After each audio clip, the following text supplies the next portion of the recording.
talked to lots of people who come here looking for the Silicon Valley experience. They arrive with one suitcase in hand and they head south on the 101, hoping to see this place they've heard about.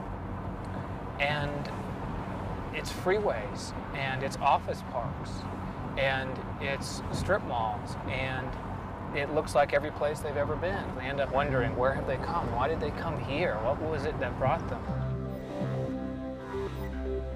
Code itself is the underlying thing that makes computers work. Why is it important to the world? It's because it's the blood of the organism that's our culture now. It makes everything go.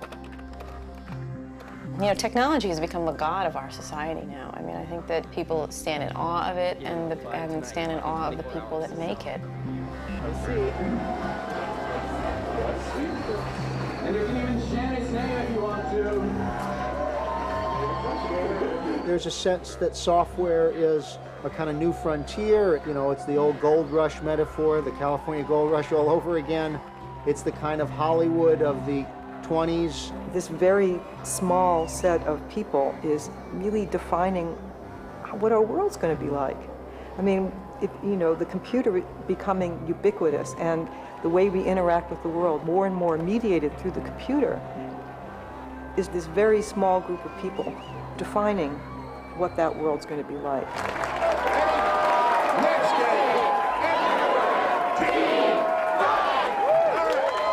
Less than 3 years ago, a small team of engineers at Netscape Communications created software that made surfing the internet easy, and in the process, changed the face of computing. On this day, however, the company is in big trouble, driven to the ground by its rival and software colossus, Microsoft. Only a radical strategy will help save it. Let's hear a little Mozilla!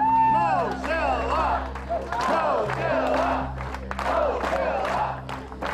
Netscape is giving away its source code to programmers outside the company. The source code is the secret formula for browsing the web. The code is named Mozilla, and if widely adapted, it will make Netscape's code the internet standard, drawing users to its other products and restoring the company's sagging fortunes. Our story focuses on a team of engineers who will come together in this building. Over the course of the next year, they will turn their lives inside out to create Mozilla and battle a giant competitor to save their company and shape the future of computing.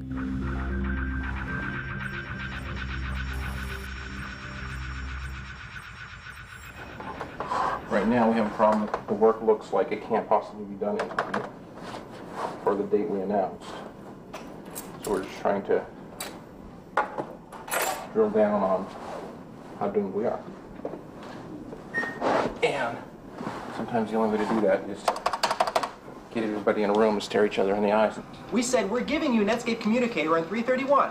So if we're not giving them Netscape Communicator on 331, we need a way to address that. We can't do anything about it right now, and we're working to rectify that. The goal is to get Mozilla to developers by March 31st, a few short weeks from now. It is one of the most ambitious schedules in the company's history.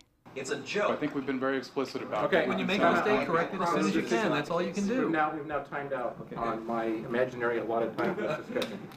Michael Toy, one of Netscape's first employees, heads the team that will prepare Mozilla for public release. We're probably doomed. We're probably going to fail. Microsoft is probably going to squish us like a bug anyway, but just because we're doomed, it doesn't mean, you know, we can't get up in the morning and do work. All rise. The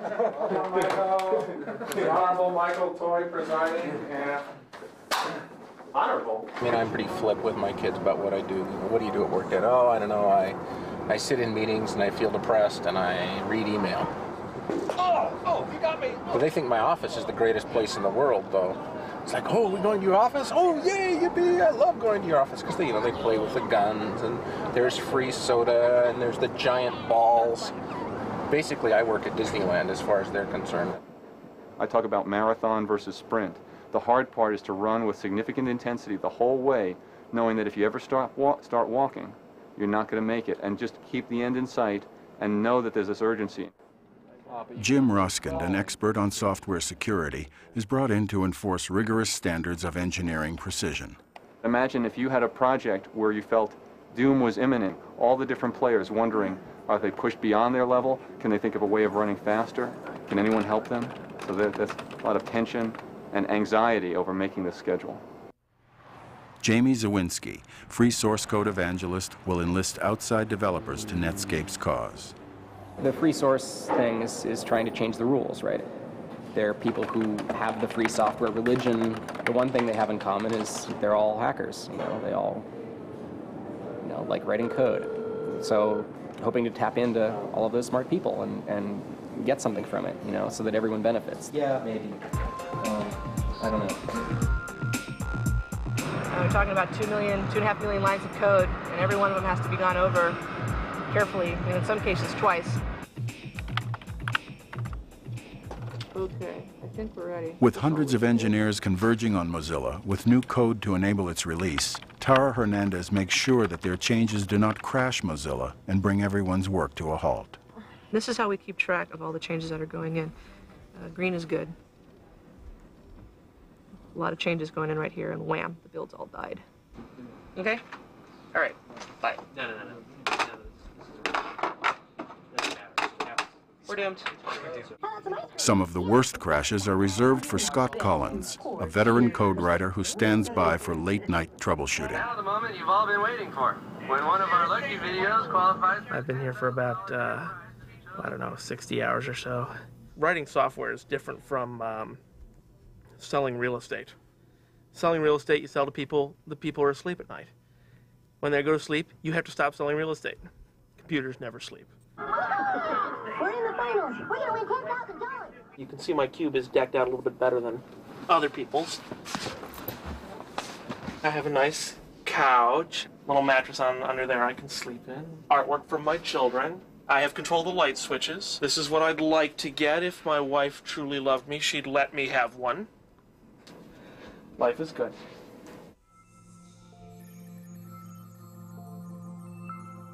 Okay. Okay. All right, there are a ton of bugs on here that people just aren't doing anything about.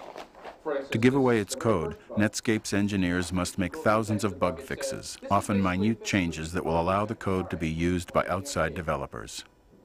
Jeff Weinstein has 1, 2, 3, 4, 5, 6, 7, 8, 9, 10, 11, 12, 13. One bug, hidden in the mass of code, can stop everyone else's work and threaten the ship date. I need someone to page Jeff Weinstein and get him to call 2024. Even a team of 20 people building a car, it's easy to step back 40 feet and look and go, hold it, that guy's not putting on the wheel. You have 40 programmers working. They all come to you with code, a gigantic morass of little details piled up on a disk. Usually you can't even see the pieces, whether they're doing it correctly. You have to assemble it into the whole and then see if the whole works, and then you're not even sure who gave you the bad bits. Oh. That would be bad. Let's go downstairs. Come on. You talk about a recipe. Who gave you the bad flour? Someone went out to grind flour, and they had to all be exactly the right size chunks of flour. Someone else made chocolate chips. They all had to be the right size chunks. You can't figure it out until you put it all together. You hand it out, and people go, I don't like the way this tastes. Okay. And now you have to wonder, with all these details coming together, which was the problem, who's causing the problem, how can you fix it? You've got to ship on a certain time. And now you have all these people, you have the clock ticking, it gets pretty intense. Since Netscape began, the amount of code making up Mozilla has increased by a factor of 30. The job of programming and debugging it rests upon a precarious balance of science and art. 20 minutes, we'll see what does it say right now? They talk about what they do as if it was a kind of alchemy, a kind of wizardry. It does remind me of athletics in that way. Why is someone a good baseball hitter? Often the hitters themselves can't really explain it. And often the best software people cannot themselves understand why they're so good at it. But I think what makes a great programmer is being raised techie. My particular team at Netscape, I think we all grew up techie. We all grew up with computers around us somewhere, so that we were exposed to them before we became adults, if any of us are really adults. Jim's the most grown-up of us. A lot of my childhood from roughly age 6 to age 17 was around here. Life was just a nightmare. This was a very, very scary place.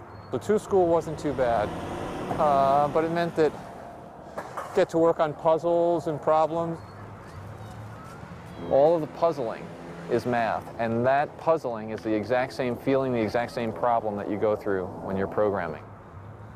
When I was young, you'd be building with erector sets and Lego.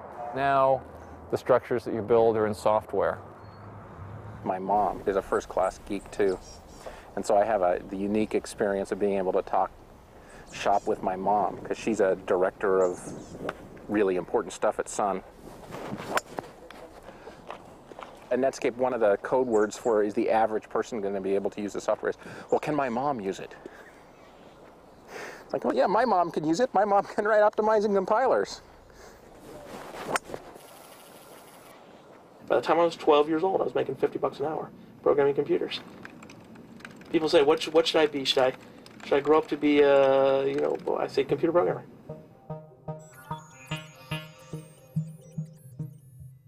The thing about that makes it a youth culture is one's capacity to throw one's entire life on the line with these firms. Entire life commitment, meaning 24/7, 365 work commitment. Throwing yourself into a thing where you don't know if that job is going to be around soon. There's no stability here. So it's very kind of a weird irony that the very people who are inventing the future can't see their own future. This is a monk-like existence. There are very few women in these societies. These are male societies. They are secret societies. They function very much like the Masons or some street gang. Evil! Evil! Evil! Evil man. Why am I an evil man? Did you not receive mail saying, if you have a Source 331 bug, you will be in here at 1:30? I thought it was 2:30. Now you're evil and stupid. You know what? I'm actually just in a different time zone. I thought stupidity was an excuse, though. A lot of people at Netscape don't get out much because they're at work all the time, but most people's social interaction, I would expect, revolves around work just because so many people spend so much of their time at work. Hey, Chris, it's Tara. How much do you love me? They've been saying the issue. Good. What do you know about like the threading stuff, calls into JavaScript and Java and XFE? Has Gordon been talking to you? All we have left to hold on to really is the workplace. I mean, it is the modern village. People get to know your history. They shrug at your bad jokes. There's a kind of familiarity that and continuity that we don't have elsewhere. Paul, we're going to go out in a while and get something to eat and do stupid things. You interested? Sure. Right. Okay, purpose of this meeting is not to beat up people. The purpose of this meeting is to make sure that as a company we are incredibly focused on getting the bug count to 0. We've been moderately focused up until now. We need to be deadly focused from here on in. Okay, Jeff Weinstein. Is he in this room? He is not. He is not in this room. Did not check in this weekend. True or false? He did not check in this weekend. He did not answer his mail, and he hasn't answered his phone yet either. His locator shows he's with the rest of the colonists. I mean, the old saying is that trying to manage programmers is like trying to herd cats. You know, you want them to be cats. I mean, if you like cats, I mean, because you want what's unique about that creature, but they really don't all like to go in the same direction. Where the hell does Weinstein sit, actually? In less than 4 years, Netscape has grown from a handful of people to over 2,000, and sometimes locating a programmer becomes yet another obstacle for the browser team to overcome. I'd say he's not in there. That would be my guess, straight out. He's not there. When's the last time he was in here? This afternoon? Okay. Tara and I are ready to take a hit out on him. Okay. Well, if you see him when he comes back, tell him to panic and run around, and we're like doomed on Mac right now because the person who's working on Mac is like waiting for data, right? You should go around and get like every person in the company saying doomed. Netscape's predicament has much to do with this man, Bill Gates, whose company, Microsoft, has made him the richest and arguably the most powerful man in the world. All right, if we could have order, we'd like to begin. Viewing Netscape's browser as a potential threat to his computing empire, Gates has moved swiftly, making his own browser free, and Netscape claims also engaging in unfair business practices to take away its customers. But we need to explore today whether you and your company have crossed the line. Or, on the other hand, whether this is just the carping of disgruntled rivals. Netscape CEO Jim Barksdale argues his company's case before the Senate. And certainly nobody here on this panel is a greater admirer of Mr. Gates or his company than I am.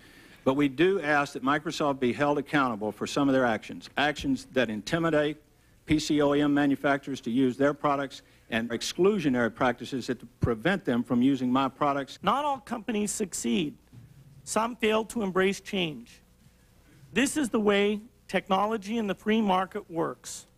The software industry's success has not been driven by government regulation, but by freedom and the basic human desire to learn, to innovate, and to excel. Meanwhile, thousands of miles away, Netscape programmers continue working around the clock in a race to meet Mozilla's release date. These guys, they tend to work very consistently, so they'll just keep working until it's done. They won't stop. They don't need food, they don't need sleep, they don't need anything. Okay, they take pay, but you know, that's A while ago, some people from Harvard came and said, well, how do you develop software? We're writing a book. And I talked about all the things that I thought were really important, and they were just, it felt to me like they were shaking their heads going, oh, gee, he doesn't know about Principle 7, and oh, he doesn't know about Principle 22. And in some ways, they're right. I really haven't got a clue, right? I really like to err on the side of every day we wake up in the morning and say, based on what I know today, what's the best way to get to where we all want to go? I personally, or me and you three of us, do not have time to read all 2 million lines of source code to see that there are no remaining problems. We're going over here, zeroing in on Jeff Weinstein. With March 31st only days away, the team can't proceed until Jeff Weinstein, an expert on some of Netscape's most arcane code, finds time to complete the bug fixes on his list. How you doing? Okay. All right, well, you're officially the most doomed individual in the company, sir. This one I can close, same with this one. Yeah, a bunch of these. Hopefully I'll get most of it done tonight. his goal. He was just going to stay all night, and he was going to get it all done. The good news is actually, I think by about, I'm not sure if it was 9 or 11 o'clock at night, he actually was completely done. Reaching a critical milestone is cause for celebration. I have one bug left, and it's the really, really hard one, but I'm Don't working on make it. me kill you. Close before 3:30. I will close it before 3:30. It'll be good. The bug count is small. There are some bugs that are not currently closed, but most of them are like piddly little annoying things that... Some of it's stuck!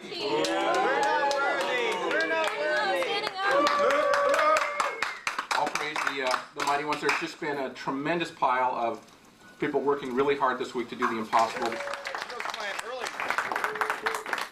There's this magic phrase that Michael Toy invented, which is Zaro Boogs, which is, it's not quite perfect, but it's perfect enough. You know, 0 bugs, 0 boogs. You got a spare monitor upstairs in the King's Cube, right?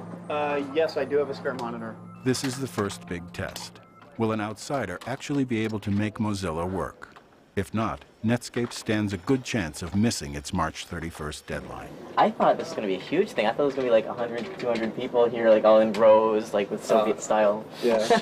Compiling. We're nowhere near that organized. All right, looks like it's all there. Here we go. Yeah. Wow. All good. It's pretty simple how stuff's built. It's just there's a set of scripts that are set up to say exactly what to compile, and then they all get globbed together into Mozilla, hopefully.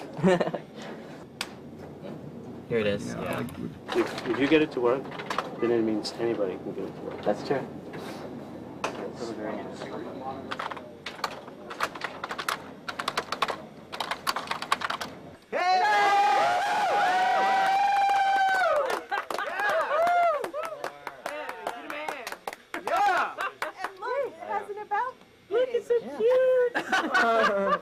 Oh.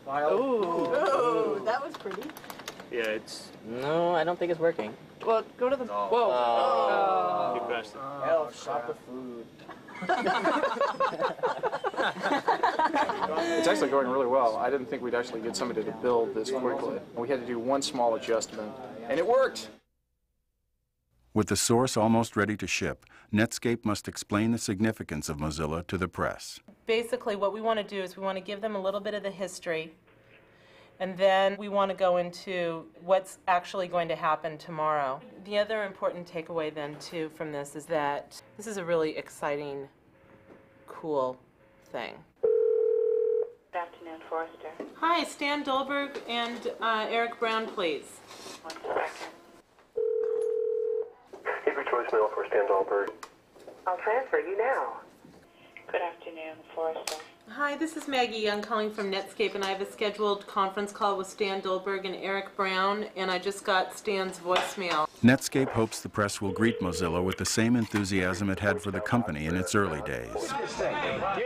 At 11 a.m. this morning, Netscape stock went public and Wall Street went bonkers. Initially offered at a price of $28 a share, Netscape shot up to $72 within minutes. The stock is bid up at extraordinary levels in the first couple of really days and weeks of its introduction. It is the biggest initial public offering in basically Wall Street history. Good afternoon, Forrester. Hi, this is Josh Walker. Today, less than 3 years after its record-breaking IPO, however, Netscape's story generates a different response. Are you there? Yep. As you know, tomorrow is March 31st. Yep. So that means source code will be made available to the developer community, and we thought we would just catch you up to speed and walk you through that and see if you had some questions. Either I'm brain dead or it takes a lot of effort to communicate. And so I'm concerned that while you all know what it means, I'm not confident that it's coming across to the press. Right, I think those are good points. By opening up the source code, we basically extend our developer community from those folks that are inside of Netscape to hundreds of thousands of developers outside of Netscape. Yep. So it's no longer Netscape versus Microsoft, it's Netscape and all of the Netscape, virtual community. I think there is a belief that Netscape doesn't have a position to continue to compete with Microsoft in the browser front, and that in essence you've given up on the browser position. This was a lot more smooth than I had originally anticipated, really. I'm still waiting for the major bump in the road that's going to happen sometime between now and tomorrow afternoon. In software development, there's always a bump in the road. We just want to hear the Apple story. I'm sure you do. They just can't quite get themselves comfortable with the patent grant or with whatever we tried to do to fix it for them. What patent? So the last thing back out of their lawyer was, gee, I don't know that we get enough protection. Mozilla has a small piece of code from Apple that has not been cleared for public license. Okay, we have to escalate. Hi, this is Mark Andreessen. I called a few minutes ago Oh, my wife. and left a message. We're trying to get, the problem is I can't get phone, there's no one at the Apple switchboard, so I'm having a hard time getting phone numbers for people. Awesome. You checked it in? Yeah. What was it? Hold on, 620.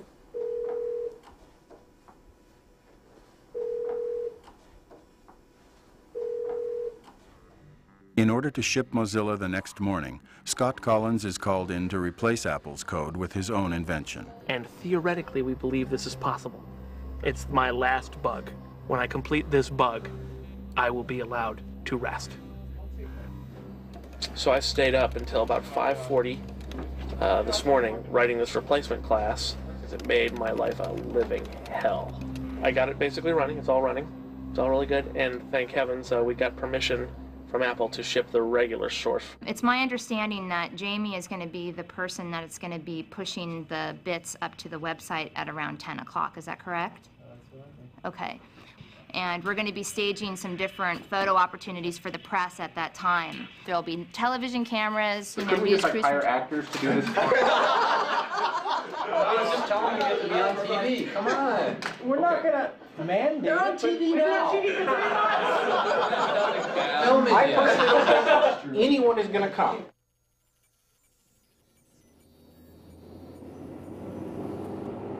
One way to learn to run a marathon is put a person out 26 miles into the desert and say, that there's this bomb on your back that's going to go off in a certain length of time if you don't get into the town.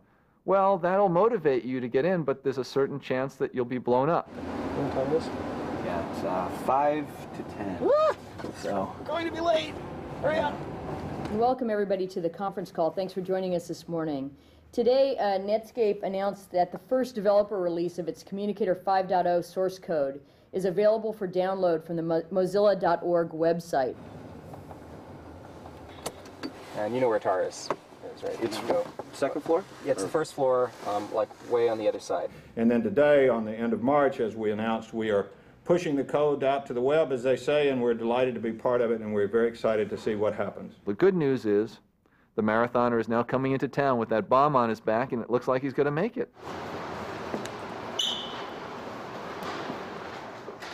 This is the moment of truth. They don't have a theoretical framework to write software, they're just writing it. Hi. It's just like hitting the baseball. If their code gets a home run, nobody's asking questions. Well, this doesn't make sense, or why do you do that? Why does it work? Nobody cares why it works. You're not nursing anything, are you?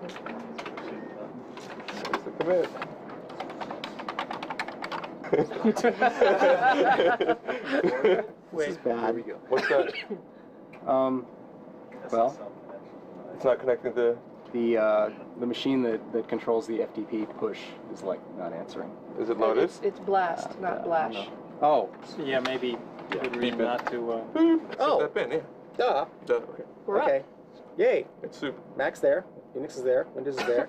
We're done. We're done. It's up. We're done.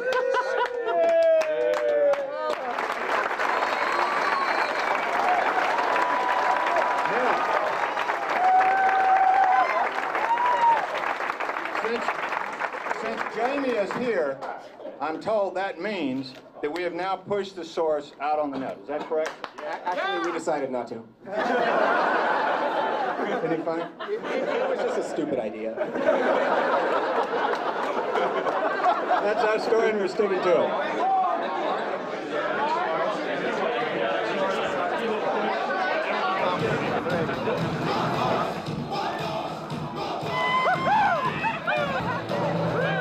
For a moment, everyone at Netscape takes a breather. I think it's going to work out.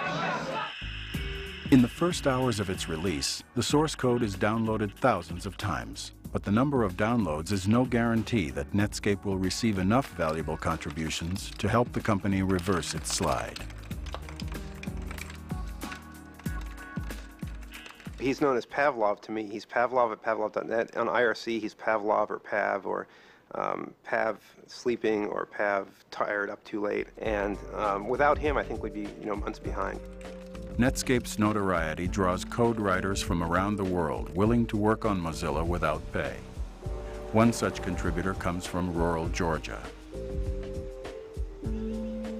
I have been amazed over the last 2 or 3 years when, especially his mother would come tell me, well, so-and-so called from maybe New York, and they were coming to Atlanta, and they wanted to talk to Stewart or see him, and they were going to go down and have lunch. Well, I'd say, who is this person from New York? And then all of a sudden, well, he's been working with Stewart on some programming issues for a year or so, and he wanted to come down and meet. Said, well, did you tell him you're only 16? I had no idea. And that's great. That's a wonderful thing because he's contributing. It doesn't matter that he's young. We're in the place we call the cave. We just shut the door, and this is where he does whatever he does. It is flabbergasting to think that your child has done something for this worldwide company instead of his homework. I went and looked back at the older code, and I was really frightened by how incredibly messy and just awful the code looked. It would have taken you years to try and figure out what it was doing, so we basically did it from scratch. Pretty much I'm providing the code that makes the browser show everything faster and more efficiently than it used to. His keyboarding is almost just like talking. It's just an expression. He can express himself that way, and it's just totally unconscious almost, just a part of how he communicates. In the past, free code contributions helped build the internet. How a commercial enterprise will benefit from free code remains a big question. Well, it's certainly my hope that the enormous amount of new people that no one company could afford to have working on any product now contributing to the Netscape Navigator Communicator, will make a significant difference in the improvement of the product. How that works against any competitor remains to be seen.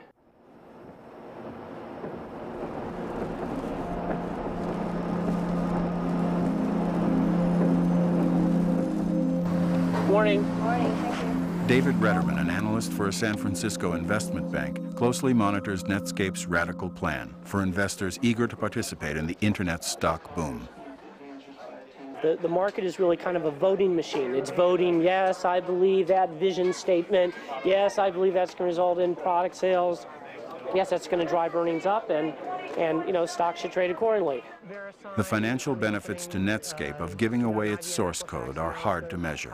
I understand why Netscape's trying to do it, but I think they still have to show me that behind the vision and the slideware, there's a real sustainable business model that can deliver earnings, and so I'm in a show me mode for Netscape.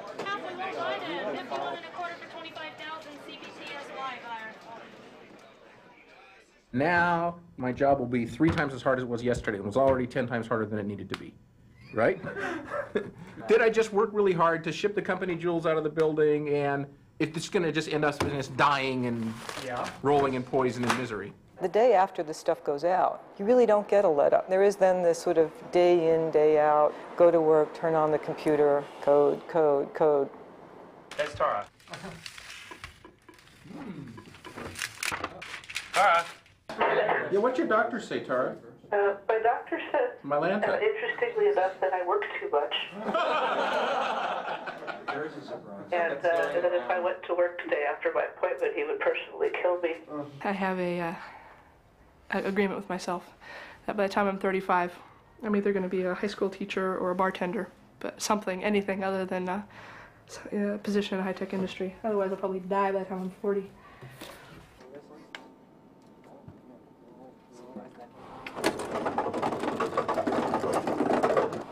Now that I'm an old guy, I've kind of been around the block a couple times, and you can go from realizing this just never stops, does it? And that being really depressing because you feel like I said I was never going to be on the treadmill, and here I am. I'm on the treadmill. I'm going to be running like this forever. Because they're good at software, they need to keep pace. And as a result, keeping pace means to shut a lot of other things out.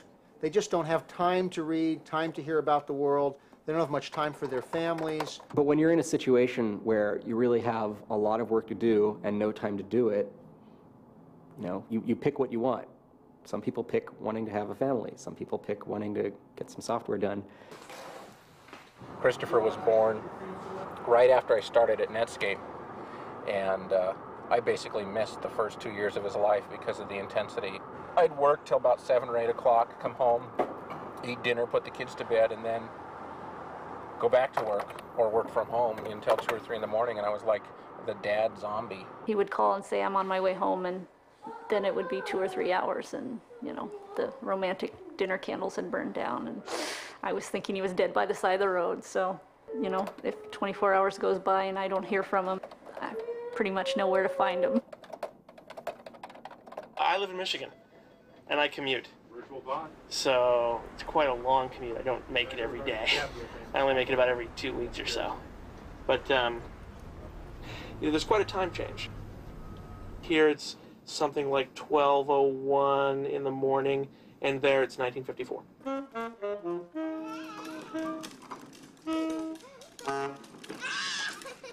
The motivation for moving back here is I wanted to get into a community, put roots down, and feel settled. And life is just different out there. It really is. I mean, here people work at a car factory or whatever, and they're 30 years and out. If you want to go over there, sure, that's fine by me. We spent 45 minutes talking about this whole story from job to job to job to job. And I thought it was pretty cool. He had over, I forgot how many, I don't know, it was over 10 or something jobs. He seemed to do it a lot during particularly peak stressful times, baby due in 2 months, I'm changing jobs now, dear. I like when everything's changing. That makes it exciting. That's why I do it. It's something to be in the storm, right in the middle of it, and seeing everything new happening and putting it all together. It's really exciting. It's almost addictive. I wouldn't want to leave it, that's for sure. At times, it's a clear sacrifice of elements of your personal life. I have to work very hard, but I have the chance of being rewarded for my efforts. The disadvantage, my life's moving on. I don't have any children yet. You realize there's a certain amount of my life that I'm sacrificing, and I'm going to look back, and a portion of this life is gone. In the U.S., we have at least several million people directly making a living from software. And it's the fastest growing group of people in the economy. And it's certainly, in aggregate, the highest paying field of its size. I mean, yeah, you've got baseball, you've got Hollywood. But, you know, when you really think of a group that has millions of people in it, these are the highest wages anybody's ever seen in the United States.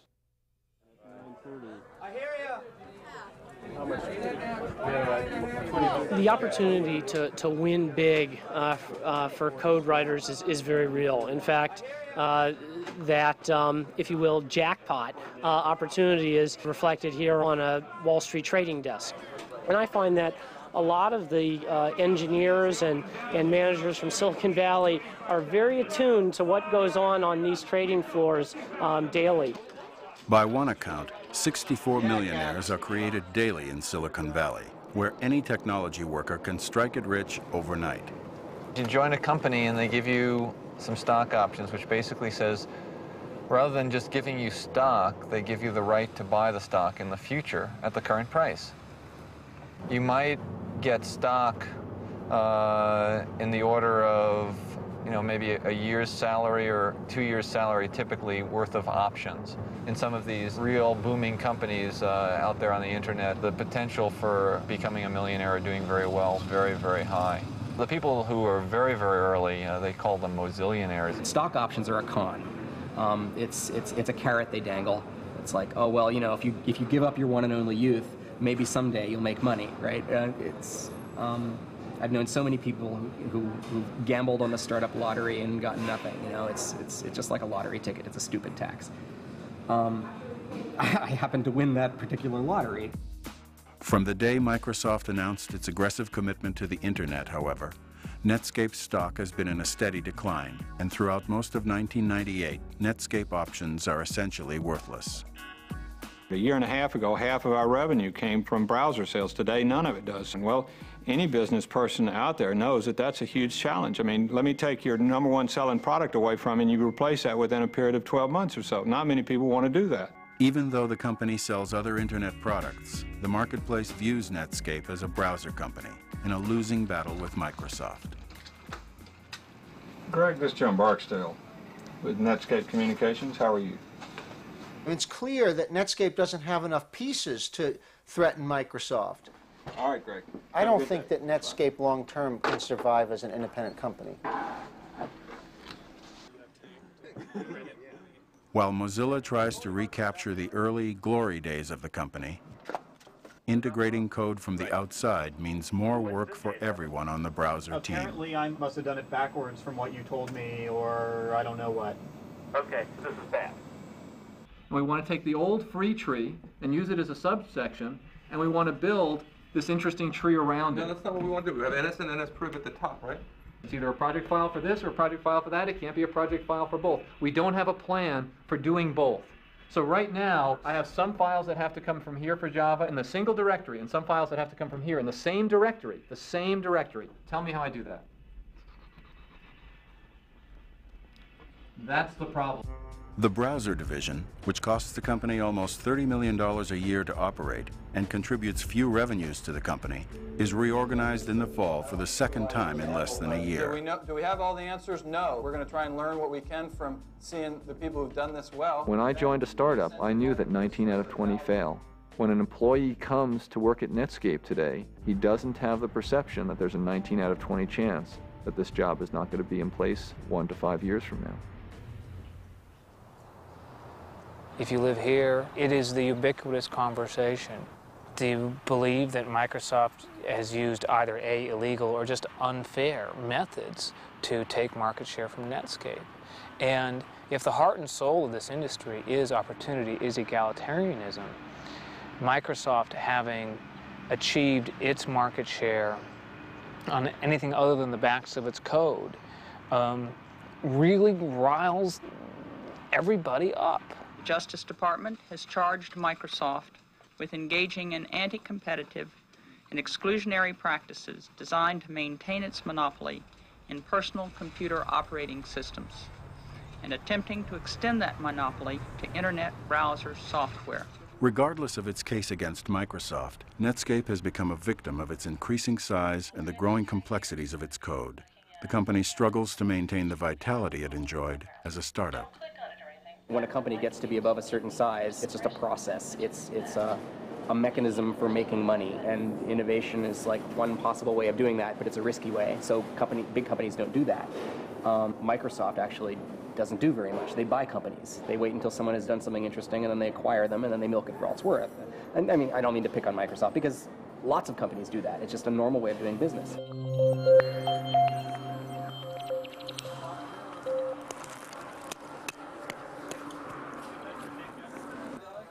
We're on our way over to the Flint Center now. We're going to have an all-hands meeting. Jim Barksdale has moved up the all-hands meeting by roughly about a week. We've just announced quarterly results, and now this major change in direction. Well, in case you hadn't read the newspapers, we have, as of 1:30 this morning,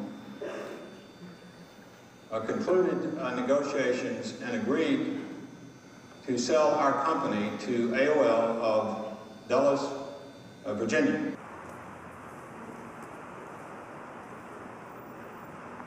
I can't imagine that day when they announced the merger, that they weren't like, oh, I don't believe this, you know, sort of a nightmare scenario. Although, you know, the worst one would have been Microsoft's buying us, I guess. You know, then they would have, you know, you'd have seen like this flow of cars out of Netscape.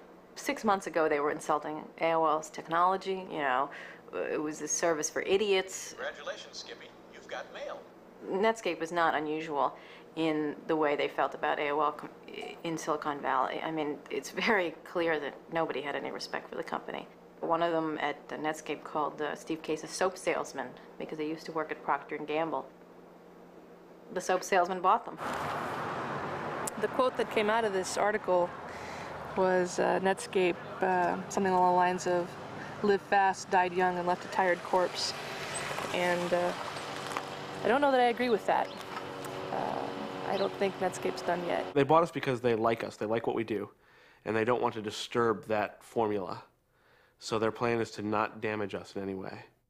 There had been a lot of speculation out on the net, you know, in the free software community, like, oh, well, this is it, you know, it's all over now, AOL is just going to screw everything up. So I wrote this thing that I put on the Mozilla.org site that laid out the worst case scenario. Like, well, okay, even if everything goes wrong, it's still not as bad as you're saying it is, because the nature of what Netscape did meant that the code belongs to the community now. A few days later, I got email from Steve Case saying, we think what you're doing is a great thing, and it's part of the reason we bought the company, and we plan to keep it going that way. So as far as Mozilla.org and Netscape and AOL's contribution to the open source movement goes, he says it's going to continue. The merger with AOL creates a windfall for shareholders that will give Netscape employees the chance to cash out and move on, causing speculation in the national media about AOL's ability to retain Netscape's key people. And already I hear, you know, the AOL people have come into Netscape and said, you know, this is the AOL way. Well, it's not going to work at Netscape. It's got to be the Netscape way with help from AOL. I suspect some of them will leave. You know, they don't want to be part of AOL. Some people just like the startup mentality, and those that want to sort of be part of a juggernaut are going to stay and be part of the juggernaut. I've been at Netscape for 3.5 years, and it feels like forever. AOL's focus and Netscape's growing focus has been marketing and advertising and all that stuff, and that's not nearly as interesting to someone who's sort of a techno-fetishist. You know, I'm switching jobs, I'm selling my house, I'm moving, switching towns. that's life for startup land. I'm still young and stupid, as I like to put it, so I can get away with doing stuff like that. A year and a half ago, so Tara comes to me. She says, I want to be a manager so bad that I can taste it. So we finally said, all right, you get to be a manager. And like within a week, she said, why did you ever let me do this? And Tara's turned out to be like one of the Netscape's greatest managers. So here's to Tara, the release team manager. Tara leaves Netscape for an e-commerce startup, missing out on a big jump in the value of her stock options in hopes of a bigger payout at her new company. Free Mozilla! Yes, Mozilla! Free the source!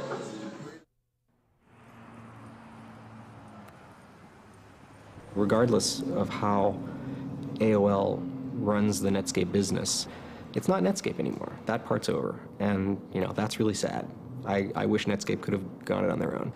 Frustrated by what he perceives as a lack of commitment to open source development, Jamie quits Netscape 1 year to the day he helped give away Mozilla. The movie Hackers, I think, is just a great movie. I wish our lives were like that. I wish we were roller skating around in spandex and fighting bad guys, but it's not. It's sitting in a room and typing all day.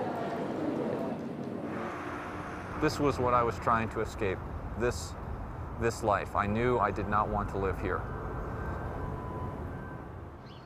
I've been out here now about 4 or 5 years. This is a nice place. This is escape from the jungle.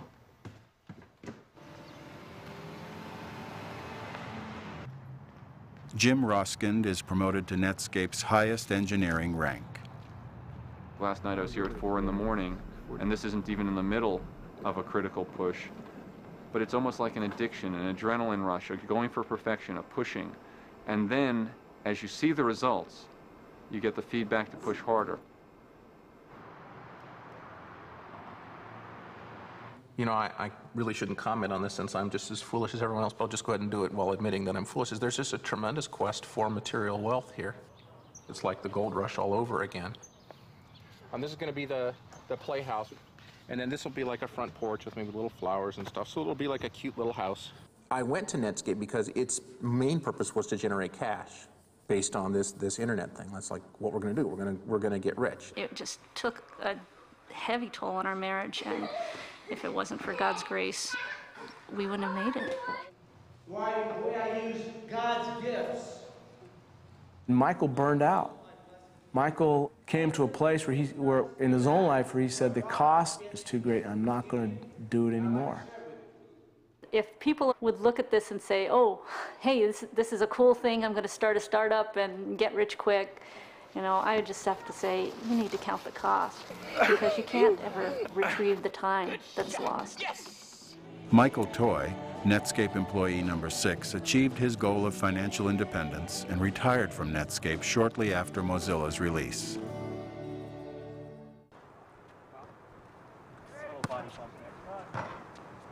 In the Valley, if you've stayed someplace longer than about 3 years, people wonder what's going on. Why can't you get another job? What's wrong with you?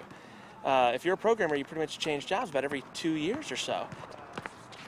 It's like ants, worker ants. They send a group out to do something. As that group approaches the task that they're going to do, some ants leave, more ants come on. By the time it gets to the target, it could be a totally different set of ants. I think as we distribute the set of work that we're doing and more in the information age, it'll be more like that.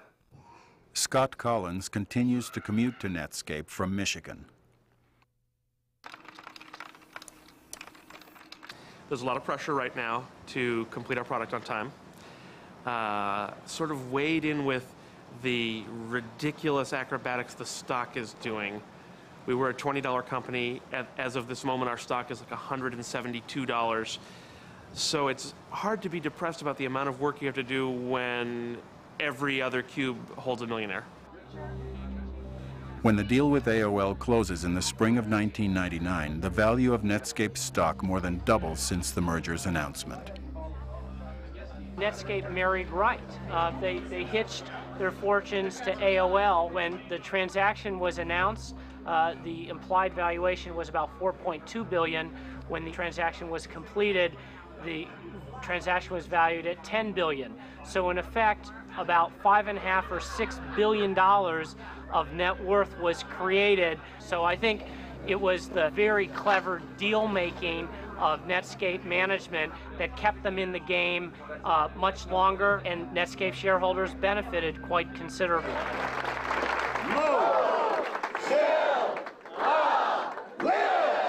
While many executives sold their stock during Netscape's final year, Barksdale bought more. And after the merger, he swapped his shares for more than $500 million of AOL stock. Another young man comes west to seek his fortune on technology's new frontier. I'm a little bit nervous going into this interview because I'm not entirely sure what to expect. It's a long way away, 3,000 miles, a long way for your child to be, but this is a place where there's a lot going on that he's very interested in, and I think has some talents in this area. And I really think that this may be kind of home for him as far as being able to work with people that he can actually talk to.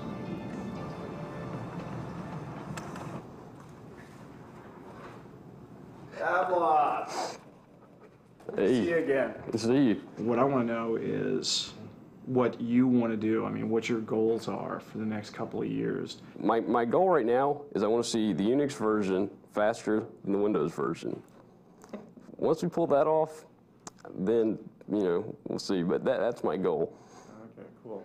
Pavlov is hired by Netscape. He postpones going to college. Taking part in what one investor has called the largest legal creation of wealth in the history of the planet, David Retterman moves to a new investment bank. Here's the data center. A lot of cable, a lot of fiber. These can be sort of, you know, internet connections. They can be our trading lines, our phone lines. You know, we're laying the infrastructure to basically build a major merchant bank. Our view is that the internet changes everything, and we're going to finance the companies that want to be the agents of that change.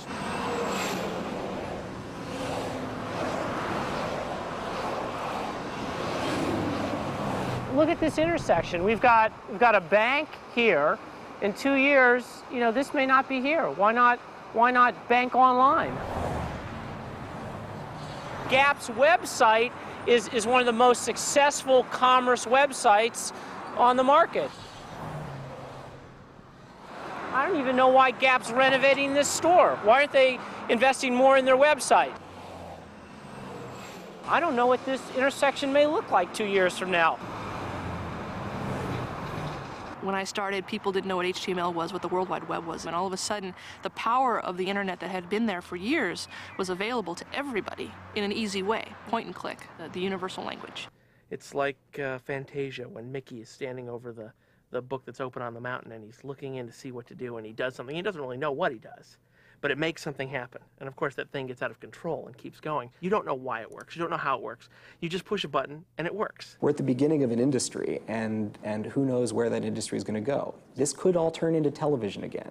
It could be controlled by a small number of companies who decide what we see and hear, and there's a lot of precedent for that. I'm just laying down the tracks, and there are these trains zooming by me. And there's no way I'd want to say that it's a bad thing to have these trains fly by. It'd be a horrible legacy. If it ended up being the legacy of you know, Netscape and the internet, that, you know, that we could all like do what we're doing only under much more intense pressure and much faster. Everything has to change faster, obviously. You know, look at Netscape. It was born and died. I don't want to use the word died, they wouldn't like that word, but it basically was born and overtaken within 4 years. That's pretty fast, I think, because they must think it's very fast. Near the end of 1999, the public still awaits Netscape's first open-source browser, more than a year after Mozilla was released. The judge in the Justice Department's antitrust trial rules that Microsoft is a monopoly that stifles innovation. AOL begins the millennium with a new, even larger acquisition, and investors continue buying technology stocks, which trade with increasing volatility.